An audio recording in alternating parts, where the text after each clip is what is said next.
Okay, strong statement. This is why I think everyone needs bass leads. I think that's today's video. Are you ready for that? Let's go do it right now.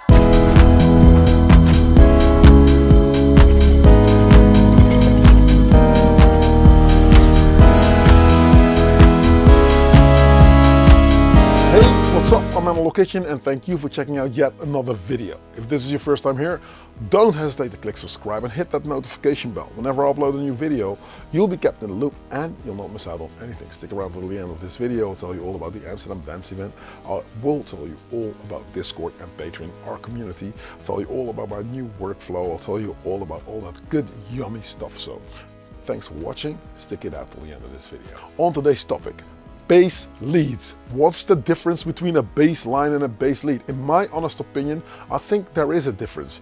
A bass line accompanies the chords. It will lay down that low-end foundation in your track and it will just give you that oomph. The bass is something you'll feel, so a lot of people love bass because it's a very physical experience when they listen to music.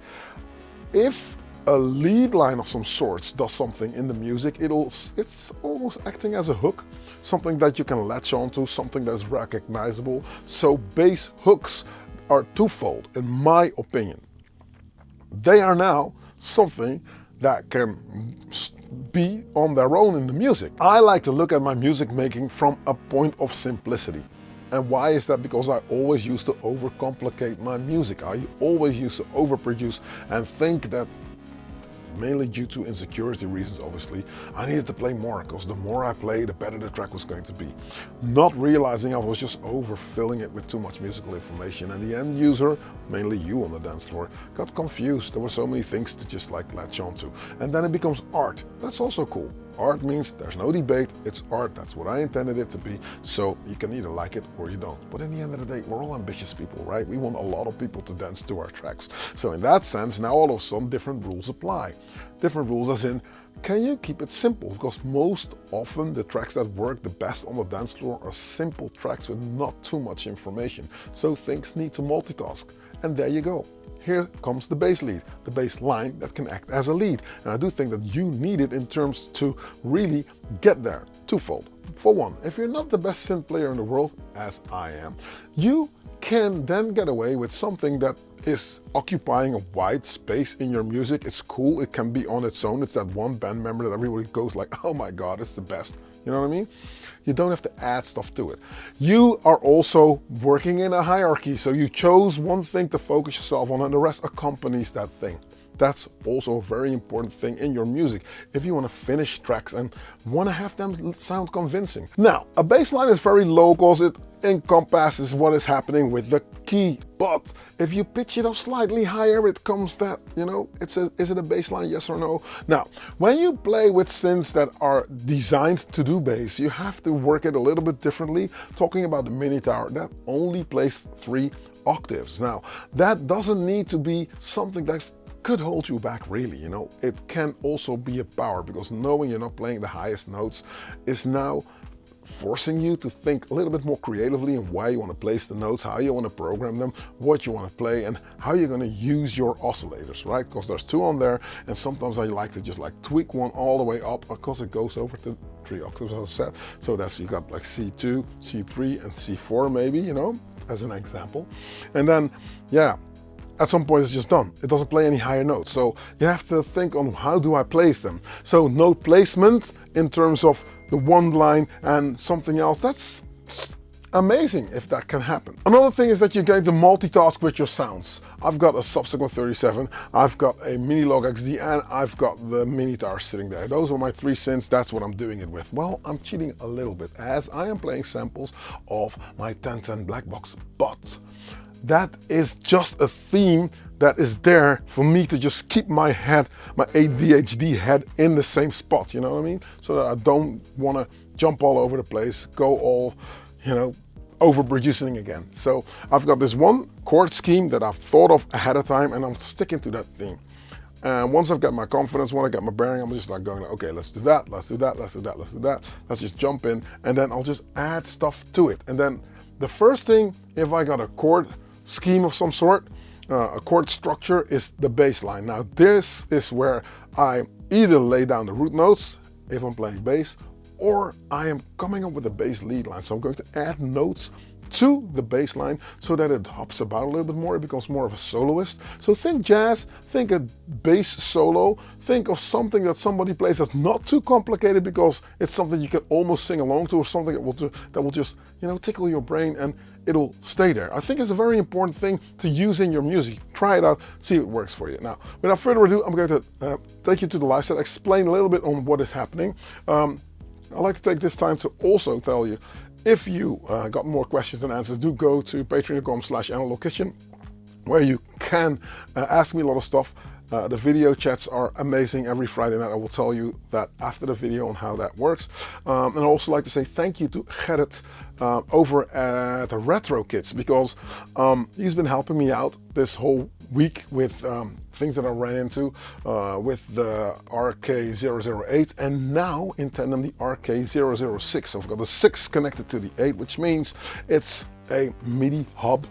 It's not doing it justice if I'm calling it that, but I'm saying that. So, and I can pretty much decide what I need to go into or coming from a MIDI port. So if I don't want any clock signal to go in or come from, I'll just shut it off. You just hook it up to your computer, you get this nice little fold down menu, and you just tell it like, okay, port 1, channel 1, bam, keep this, keep that, so it filters it out. So yeah, in that sense, the subsequent 37 is on the table. Again, Rich didn't want to play ball last week, but it's playing ball now. Are you still talking? Why in heaven's name? Okay, let's go over to the live set and let's see if we can make it work. You ready? Yeah, click like and subscribe. Bum, bum, bum, bum, bum. Hey gang, welcome. I am coming to you with a setup that is getting there, let's say. From last week's video, I have changed out the OB6 for the Minilog XD. I mean, in terms of sound, I do believe it's a little bit more where I wanted it to go or to be or whatever, and it gives me a little bit more control. Now, new addition this week is the RK006. As I told you, I was going to connect that up to the RK08. Why? Because I had problems with the subsequent 37, namely it having problems with sending out the clock. It's constantly sending out clock for some reason, so everything gets a little bit jittery, as the subsequent is also receiving Ghost in the Machine like MIDI sequencing from the musical part of the 909. Now, I've been at length into what that is and what it did, so I'm not going to get into that today, but I have actually put some filters on the ports here. That's what you can do. You can link this up to the computer, the RK006, link it up to the computer, tell any port what it needs to just transmit or block. So it's blocking external clocks, it's just getting MIDI data in, which means that's all cool. Now, the last piece of the puzzle is to get this thing to just work with this thing, the RK008, because as for now, I'm having to use this MIDI keyboard all the time, which means not ideal, but in the end of the day, it works. So I have my extra synthesizer that I missed last week. I have got it now. So 909 drum computer here, Minilog XD over here, the Boss DD500 over here, rooted into the Strymon Black Sky, as you can see. So that means that first delay, then you go into reverb, which is cool. I've got a MIDI fighter here that's connected to the Blackbox sitting over here. Basically, these 16 knobs, pads, are not even dual concentric. They can do more. They can twist, they can push. So when you push them, I will engage a sample, as you can hear. And if I twist the knob, I can filter it down. So it's cool. And in a sense, you can just like stick all these different things on different cells, pretty much like Ableton in a box, pretty much. So this is flirting with the outside world for me, as everything else is analog. The Minitar for a bass, maybe not today. And then the RK008 as the brain, it's the brain of the operation, connected to the, you can actually debate that this might now be the brain, right? this small device called the RK Retro Kits 006. Gerrit, if you're watching, thanks ever so much for your help. As anyone can make out that a small device like this with all the wires sticking out of it, much like it looks like it's been assembled by the Borg, and that means that big things can come in small packages, and that exactly is the case with this machine. I'll get into that later. Now, we've got the Minilab 3 here, so Minilog, Minilab, Moog here, Moog here. Yep, it's getting more and more complicated. So, that is my MIDI keyboard. It does what it needs to do, what you can expect from a MIDI keyboard, obviously. Subsequent 37. Acid Box 3 still not connected. I'm going to find a purpose for it, as I think it's going to take care of an extra send that I don't have right now on this mixer, but I need an extra send, an auxiliary send, because now I'm occupying one channel on this EPM 8 mixer by Soundcloud for the Minilog XD, as I've got too many outputs, at least stereo outputs, right? Which pretty much means that, yeah, I'm going to have to forfeit one of those sends. The other one is obviously the send as it was intended to, for the Black Sky and the Boss. But I need an extra one, because if I can send out something through my auxiliary sends into maybe the Acid Box, and I can capture it in the Blackbox, I can sample it in here, and then it's giving me an extra. So if I wanted to record my voice, or if I wanted to record anything, because I do think that I want to use the Blackbox here as a looper as well. Now it's just a sample player, but it can be so much more.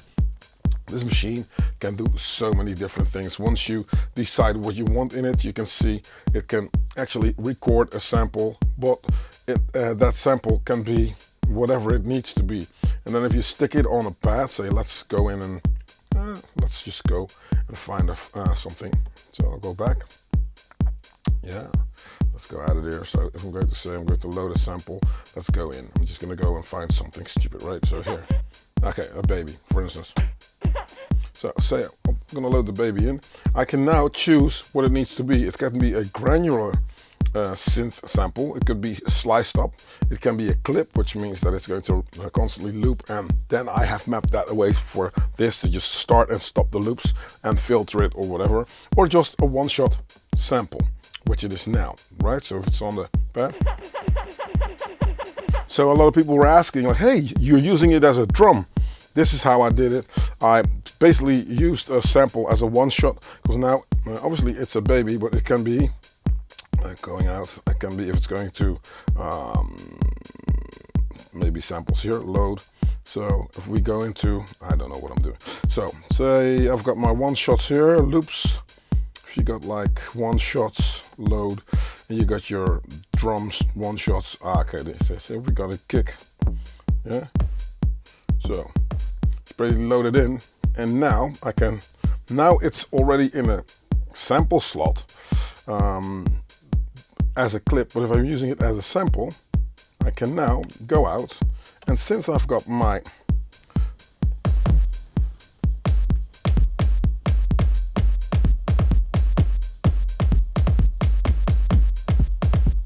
so you can see that that can work, right? So that's a trick to also use this to make it a little bit more live. Now, on topic, because you're talking about something else. Okay, on topic. Listen,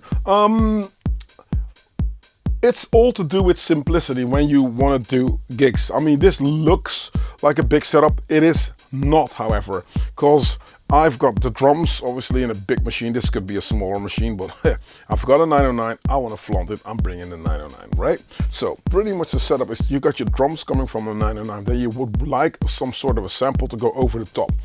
This is for me flirting with the outside world, as in I can get very relevant and current stuff in here, even me recording stuff, as I told you, my voice maybe, or if I'm playing with a vocalist, or I'm playing with a cellist or whatever, I can get her or him to also go in there, and then you get a very interactive now kind of moment, which I do think that live sets need. When it comes to us looking at synthesizers though, most often we think of the synthesizer, okay, like this is a bass synth, okay, so I need a bass synth, cool. Now, on the RK008. I have I got it? Yeah, I've got, woo, nice. Something's playing over there. Let's erase that, even though I kind of like it. So that means that my 3 tracks right here is the first track. What's going on? Okay, stop it. So the first track is, what's the MIDI channel? Let's check it out. First track is channel 10. Channel 10 is my bass, which means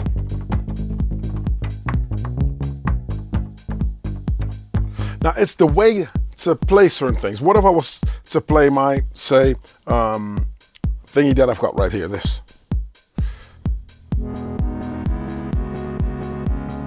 This is a chord scheme, listen to it first.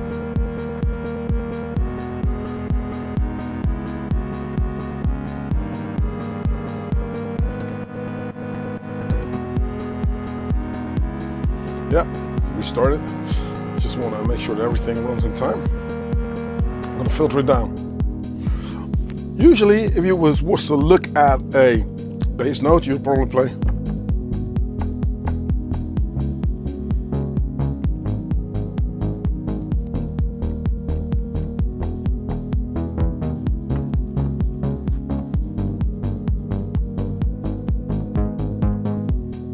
You know, you'll go for the bass kind of driven sound, but to have a bass lead means you're going to look at this as, okay, I'm not going to stick you underneath what's happening, I'm going to have you play a solo almost. So now it acts as a bass line and it acts as a solo instrument, which means it can do so much more. So, that bass line I just played,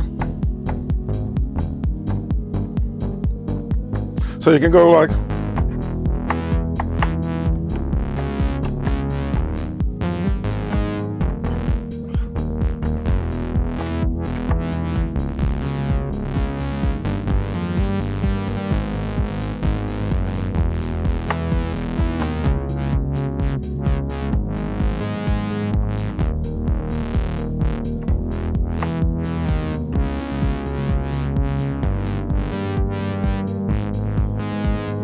so you see the difference? So instead of the,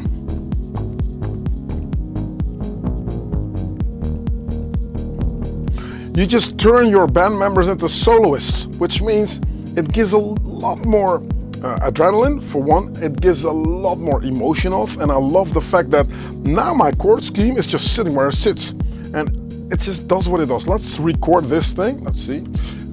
The length is 32 beats, that's cool. Right, so that means that I can record longer bass notes. It's bound to go wrong, but that's no problem, we're gonna fix it. So the RK008, if people are wondering, is a MIDI looper. It just records my MIDI notes or whatever I'm going to play, it's just going to record that, right? So that's how I'm using it, that's how I love to use it, right? So, I'm gonna start here. I'm not going to do the filtering, I'm just going to play the notes as I thought I was going to play them.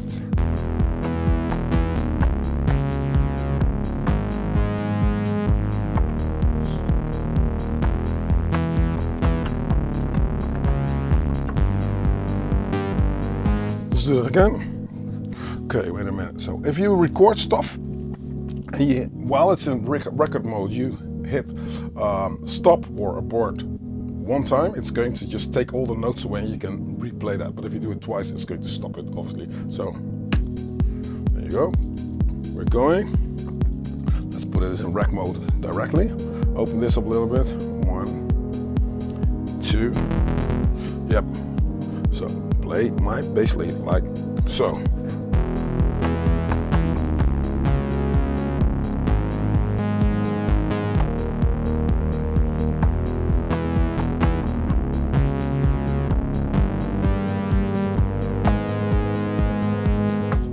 Okay, did I record it? Why not? Because I didn't hit record. God damn it.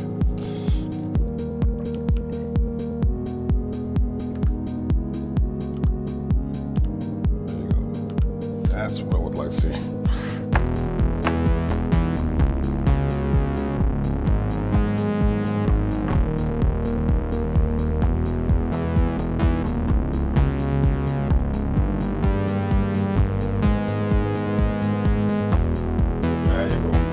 quantized? Maybe not, so you go to alt quantize. Yes, I've quantized it ahead of time, so that's cool. Cool. Now it's embedded on the track. So now I can look at, okay, how do I want to dress this up?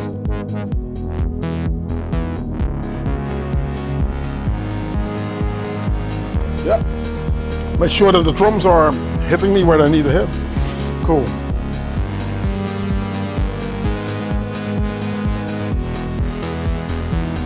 Cool. Now I'm liking this, but the trick that I'm always doing is open up the filter, it's full in your face, this lead, and then it can act as a bass line if I'm lowering the filter. So listen to this.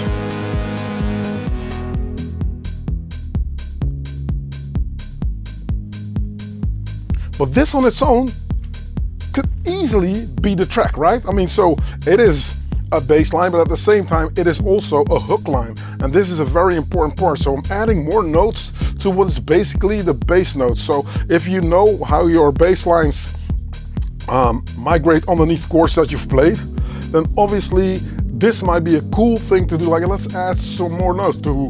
That should not, it doesn't need to be there, right? But it's there. Now I'm going to add on top of this thing a line that is also going to help this lead not become too predictable after a while. So I'm going to go into the different track. I see that it's not quantized. I'm going to put it on quantized already ahead of time. I'm going to look at what my MIDI channel is. This is 9, so that's the subsequent over there. And then this should be the Milo XD, if I'm not mistaken. Yes, which is on MIDI channel 11. You can hear it already. Okay, so now I'm going to look for another lead.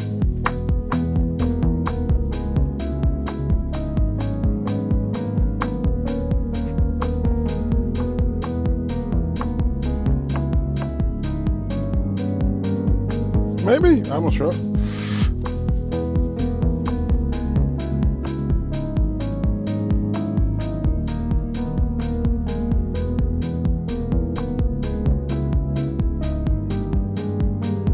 So I'm gonna record it, here you go.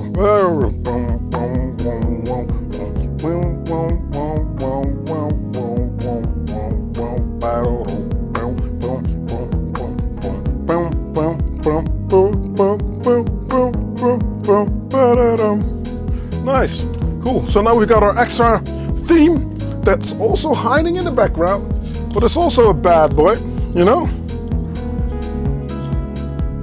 I hear that I off the note here, but let's see if it's...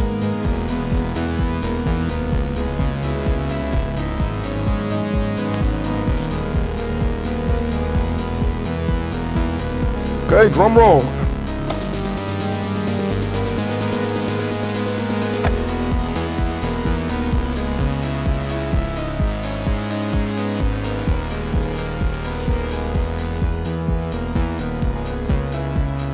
Cool. Now obviously the subsequent is bagging like, dude, don't forget about me. You know, it's all going on simple mind on me here. This is what I'm going to filter down.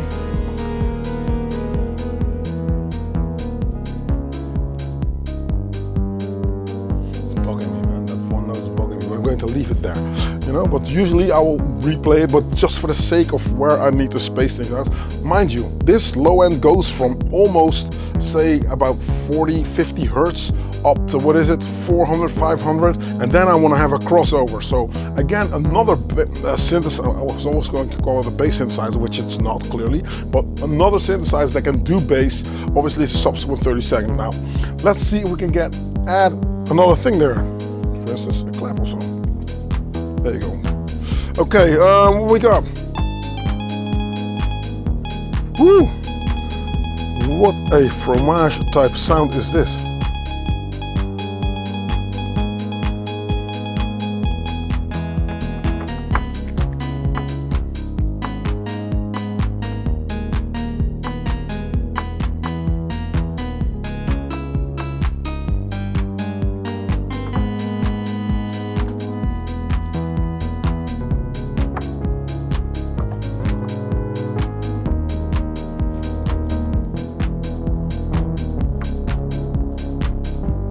Oh, doubling.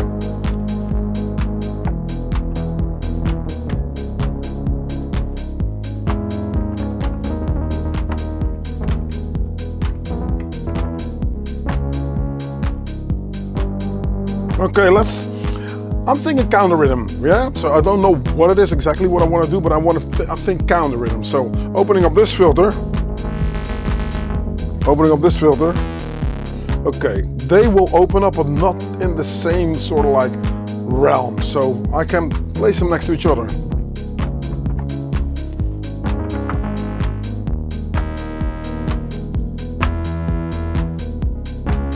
Yeah, why not?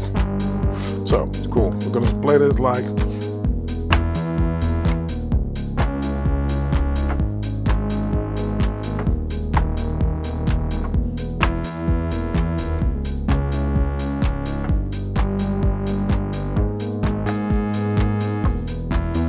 Cool. Yeah. Okay, now let's see if we can make something out of this hodgepodge that we've got right here, right?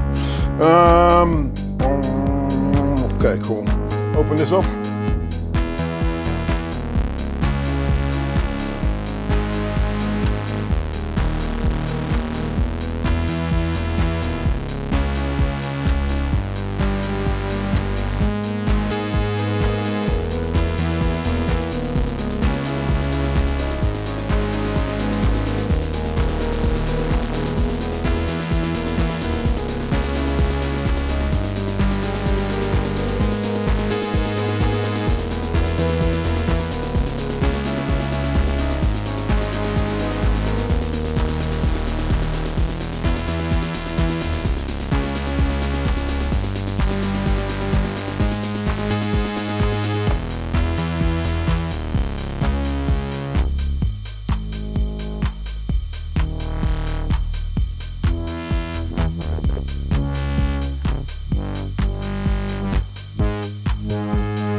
And I love to play with this because the call and response stuff is something that I can think like, okay, that's nice. Okay, yes, people, another crackling knob on the 909. Okay, so let's see what we can do here.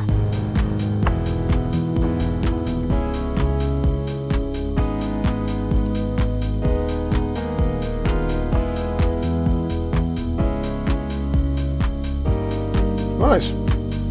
Something simple, right?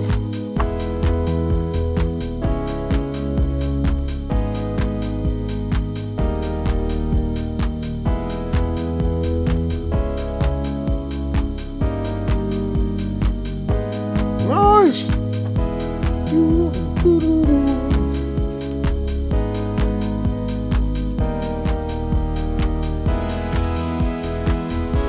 Nice pass.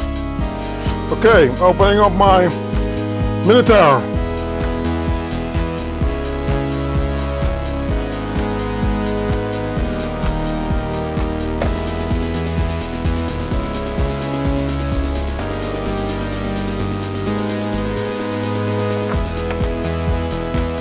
Yeah, I'm liking this. So, in short,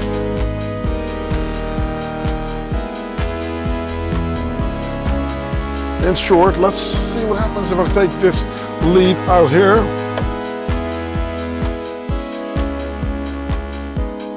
And this is it, call and response. So I've got my boom, boom, boom, boom. Nice.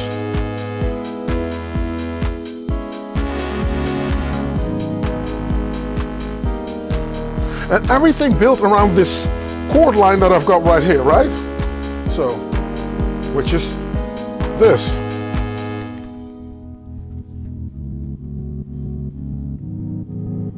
Nice drop, by the way.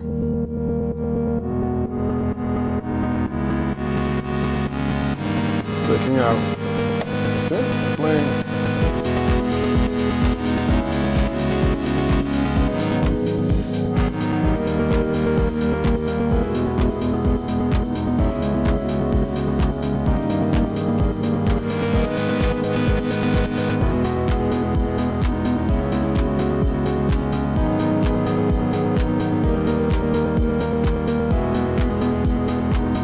Nice, I'm liking it. Okay, cool. So, in short, right? I'm trying to come up with simple concepts as I'm performing, where I would love to take the listener on a journey in such a way that they know what it is that I'm doing. I mean, I can stand there and just like go completely crazy and do very complicated stuff, as it is complicated already. People love this, but the amount of times people come up to me shazamming, asking me like, is this track what it is that it is? And I'm like, I'm sorry, I just literally create this stuff on the fly. And then, you know, sometimes people are disappointed because they just want to interact with what you're doing. And it's a cool thing to interact with people. So what I would like to do is place simple concepts on top of the music so that people follow along. And you know, I mean, everybody knows commercialism is a very dirty word, but in the end of the day, the amount of times that we sang along to I Just Can't Get Enough, or Don't You Forget About Me, or Sweet Child of Mine, of I don't know what, it's the vocals, it's the hook line that takes you into the track. And it's what defines us as people, even growing up, where for me it was Depeche Mode, not maybe the happiest of bands out there, but hey, you know, I listened to a lot of that stuff, for Cabaret Voltaire or whatever, and I loved the fact that there was drama together with a message on the music. Now, I'm not using vocals per se, but I would like to have my band members at least have that narrative musically, so that people can latch on to what it is that is happening, right?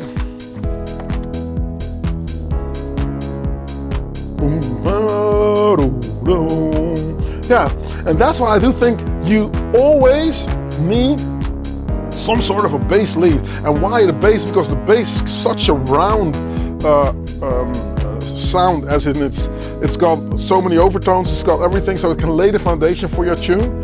In my specific case, I love bass. I love my bass lines. Not in the last part, because this is something that I'm good at, you know, better than playing chords, mind you. I'm not saying I'm a bassist, but I know where to stick a bass line underneath a chord. I can pretty much figure out jazz chords and stuff like that. Not to the fullest. Sometimes I have to work at it, but it's something that I'm comfortable with trying on stage as well. So yeah, that's where I'm going. But if I've got a mini guitar and the manual says bass synthesizer, do I need to just stick to that routine really, or can I say like, okay, yeah, I know it says analog bass synthesizer, but what if I can do something else with it? What if I can steer you in such a way that you think, hey, that's something I didn't think was possible with it. And it's only got 3 octaves, mind you. If you play it high enough, you can play whatever you want. It just stops tracking the chords. Everybody that's got a mini guitar knows that at some point it's done. You cannot play anything higher. Now, this is my concept of bass leads, and this is why I think they're very important. I think even if you are straying into the world of DAWless production, this is even a simple way of you understanding how it works with one sound, because the best tracks that I've made in my career really were, honestly, sometimes hard to admit, but it were tracks that didn't have a lot of ingredients in them. It was basically the one sound or the 2 sounds with the drums. So I'm telling you to keep it simple, which is a very that's what I said in the intro as well. Keep it simple, keep it manageable, and then I think the bass leads is your one-stop shop. Once you get comfortable, you can play chords with them. You don't need them per se. As you can hear right now, this works, right?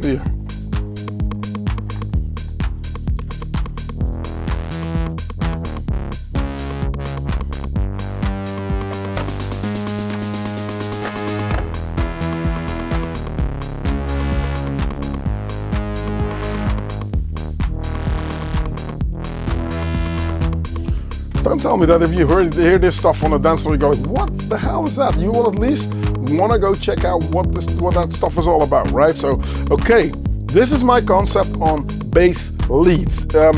Yeah, it can even also apply to bass guitar players as well, you know what I mean? I do think that it's a very important thing, a very important weapon. If you use it well, that can really set you apart from other artists. And yeah, okay, try it out. Let me know in the comment section how you get along, and maybe let me ask you, what is your favorite bass synthesizer? That might be a cool one to ask. Right, I'll just jam it out a little bit more for you to just like check out what it is that I do without talking, and then I'll hand you over to the guy. All right? Cool.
So that's a concept that I have developed over time, where I think like, okay, do you need to give it a name? Yes.